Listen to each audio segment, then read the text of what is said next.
Oak Hills capitalized on multiple Apple Valley turnovers, particularly 2 on their first 2 possessions, to jump out to a very early 10-0 lead on their way to a 30-14 victory that virtually assures the Bulldogs of their 4th consecutive Mojave River League championship. Carson Cox demonstrates the thunder in Oak Hills' thunder and lightning offensive attack, scoring from 6 yards out. Jacob Webster and LaMason Waller provide the lightning, collaborating on this 43-yard scoring play.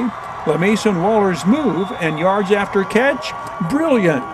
The Bulldogs did all their scoring in the first half, leading 30-7 at the half. The Sun Devils turned it over on their game-opening possession. Michael King, 30, recovers the fumble on the mishandled snap from center. Apple Valley's defense minimized the damage, stiffening when the Bulldogs got into the red zone. Outside linebacker Nate 51 with the sack. Oak Hills had to settle for the Kyler Peters field goal. 3-0 Bulldogs, 4 minutes in.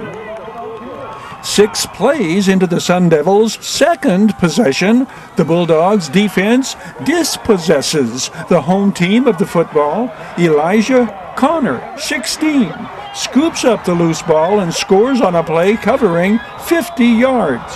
It's 10-0.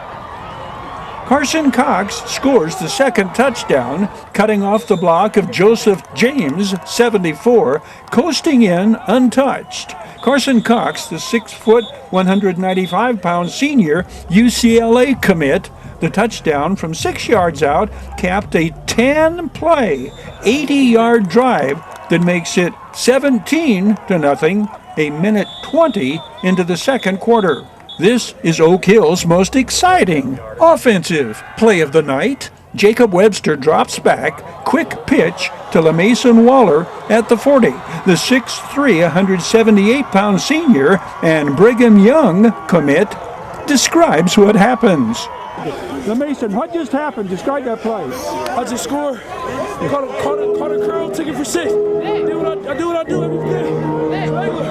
His quarterback's reaction? Oh my God.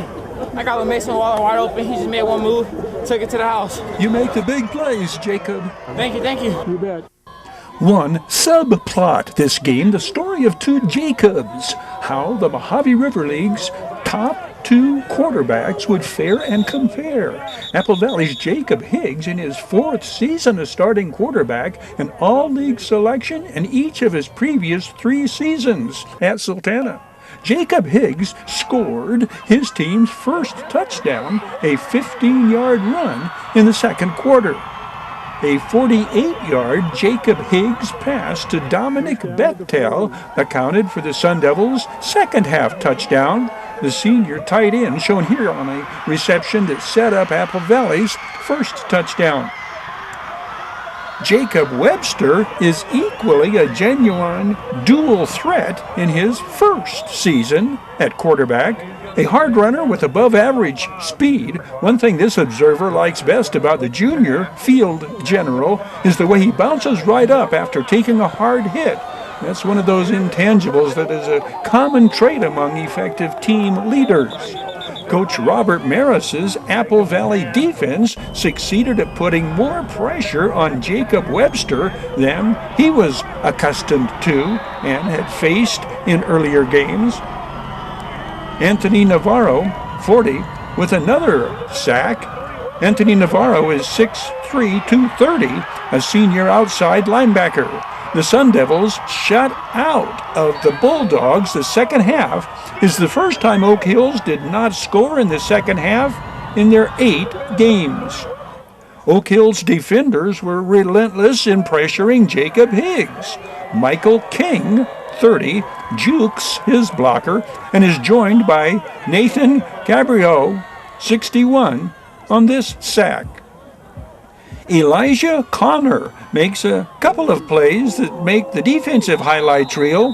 One of the hardest hits of the game in kickoff coverage. Here, The 6'3", 185-pound senior linebacker makes first contact on this gang tackle of the Sun Devils ball carrier. 2 is Dejon Hall.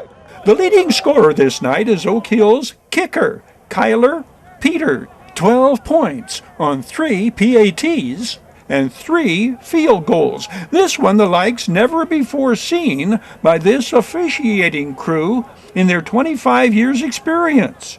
A fair catch on a punt enables the receiving team to free kick a field goal attempt, a play Robert Metzger had his team practice this week.